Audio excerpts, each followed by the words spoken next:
What if I told you that deep beneath the Vatican lies a truth so dangerous it could burn the very foundation of our history?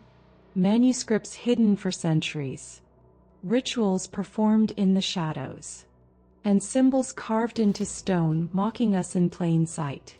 Why does the Vatican keep a telescope named after Lucifer? Why are entire chambers sealed off from the eyes of the world? This is not faith. This is control.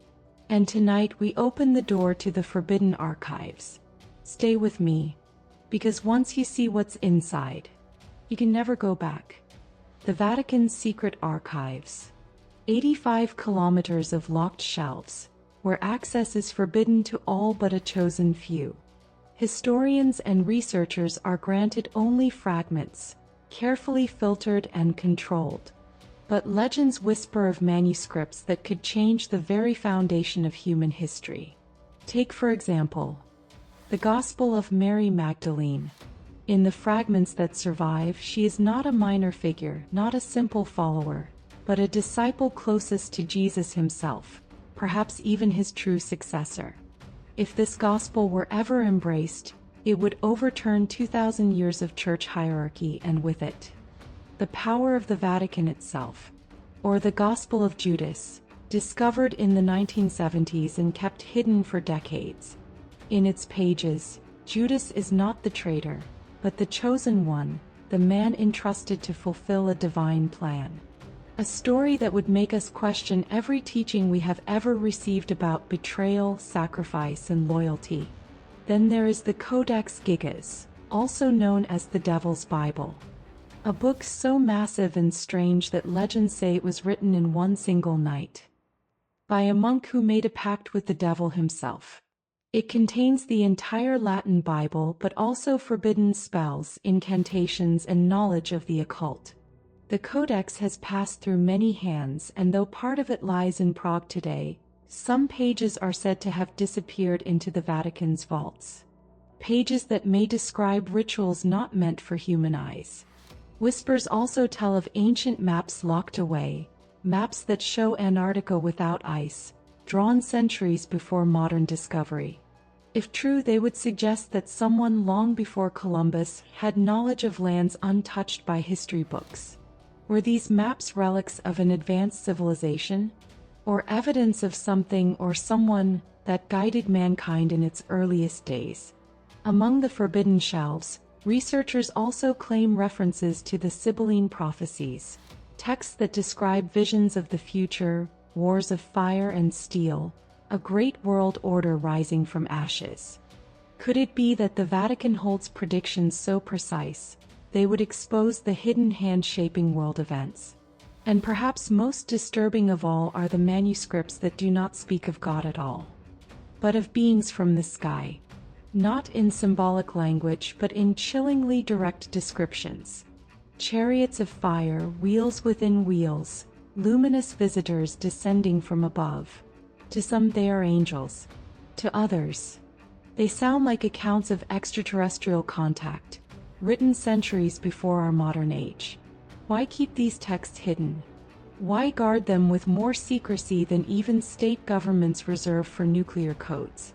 The answer may be simple, because knowledge is power. And if the people ever discovered what the Vatican has known for centuries, the authority of the Church could crumble in a single generation. The forbidden manuscripts are not just books. They are weapons. Weapons of truth, locked away in iron vaults, never meant to reach the light of day. And if even a fragment of these texts were to surface, the question is not what would we believe, but what would we dare to question? Far away from Rome, on a mountain in Arizona, stands a massive observatory. It belongs to the Vatican, and inside they keep one of the most powerful telescopes on Earth. Its name? LUCIFER. Yes, you heard that right. LUCIFER, the Large Binocular Telescope Near-Infrared Utility with Camera and Integral Field Unit. Of course, after controversy, the name was changed in official records. But the fact remains. The Vatican chose to gaze into the heavens through a device named after the light bearer, the very figure Christianity calls the fallen angel. Why does the Vatican, the very institution that once condemned Galileo, now spend millions watching the stars? The answer, some believe, is written in those very manuscripts hidden in the forbidden archives. Ancient descriptions of angels descending in fiery chariots, of wheels within wheels, of visitors that came not from heaven, but from the skies beyond. For centuries, the Church has interpreted these visions as spiritual allegory. But what if they are not? What if Ezekiel's wheel of fire was not a metaphor but a spacecraft? What if the Star of Bethlehem was not a divine light, but a guiding object, controlled with intelligence far beyond our own? Even more unsettling are the rumors that the Vatican already knows we are not alone. Former insiders claim that the archives contain documents from early contact, texts describing luminous beings who imparted knowledge to ancient man. Is this why the Church insists on maintaining control over such information? Because the discovery of extraterrestrial life would shake the very core of Christianity? Think about it. If tomorrow humanity confirmed that we are not the only intelligent life in the universe, how would that change our view of God? For some, it would prove his vast creation. For others, it would destroy centuries of doctrine, making religion seem obsolete. The Vatican cannot risk either outcome without being prepared.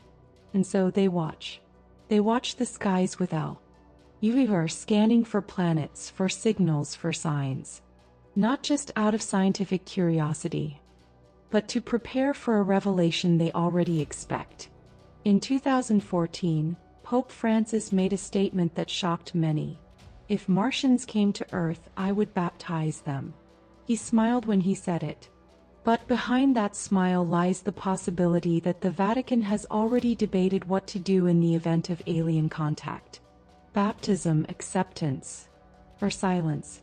Is it a coincidence that the Vatican insists on being one of the few religious institutions with direct ties to space agencies?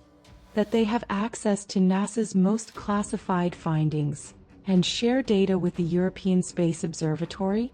Some researchers even claim that deep in the Vatican's catacombs are frescoes and carvings never meant for the public eye.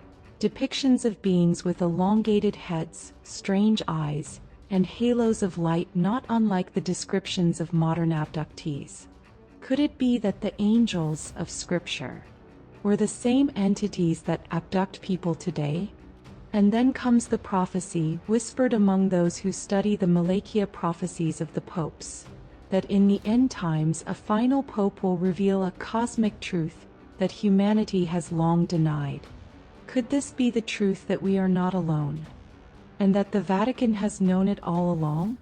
When faith and contact collide, who will hold the keys to the new world order of belief? The scientists? Or the priests? Or perhaps those who already hold both? The Vatican's obsession with the heavens is not faith, nor science alone. It is preparation. Because when the sky finally speaks, the Vatican intends to answer first. Every pope you see is dressed in white. But hidden behind him there is another pope. A man not elected by the cardinals, not celebrated in St. Peter's Square, but feared in silence. He is called the Black Pope. His real title, the Superior General of the Jesuit Order, the most powerful and secretive religious brotherhood in the Catholic Church. While the Pope in white shows himself to the world, the Black Pope operates from the shadows. A strategist, a commander, a figure who some say controls the Vatican itself.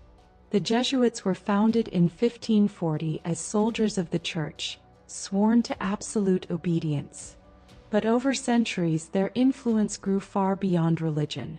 They became confessors to kings, advisors to emperors, infiltrators of universities, and keepers of state secrets. Nations feared them so much that several monarchs, from France to Portugal, expelled the Jesuits entirely. Yet somehow, they always returned, stronger. Today the Jesuits run hundreds of institutions around the globe, from schools to think tanks, from political lobbies to intelligence networks. To many, they are merely educators. To others, they are the architects of the world order, hidden under a cloak of holiness. Why the name Black Pope? Not because of his robes, which are simple and dark, but because of the shadow he casts. A man elected not by the faithful, but by a secret council within the Jesuits. A leader whose power extends into the Vatican Bank, into diplomacy, and even into secret negotiations with world governments. Some say his orders outweigh those of the Pope himself. The Jesuit oath, whispered in the shadows, has been accused of containing chilling promises to infiltrate governments, to influence politics, to use every tool, persuasion, manipulation, even deception, to protect the Church's interests. Whether these words are real or legend, they have fueled centuries of conspiracy. And now, in our modern era, the Superior General is often present at the heart of decisions that shape not just faith but geopolitics. From the Cold War to globalization, from financial crises to climate negotiations, Jesuit influence can be traced again and again. Hidden in plain sight. Some researchers even connect the Black Pope to the prophecies of Saint Malachi, the belief that the final pope before the fall of Rome would not be the one in white but the one in black. A symbol not of skin, not of cloth, but of power emerging from the shadows. If the Vatican truly holds secrets about extraterrestrials, forbidden manuscripts, and hidden technology, then it is the Jesuits who decide how much the world is allowed to know. The archivists of the forbidden, the watchers of the skies, the advisors of the Pope, and perhaps his masters. So we must ask, is the Black Pope simply a religious leader, or the true ruler of the Vatican, pulling the strings of faith, politics, and knowledge? The shadow throne hidden behind the golden one. We've uncovered the forbidden manuscripts. We've looked at the Vatican's secret connection to the stars. And we've revealed the power of the Black Pope hidden in the shadows. But the story does not end here, because in part 3, we enter the most dangerous secrets of all, the symbols carved in stone, the prophecy of the last pope, and the final revelation the Vatican does not want you to hear. Don't miss part 3, the secrets of the Vatican that could change everything.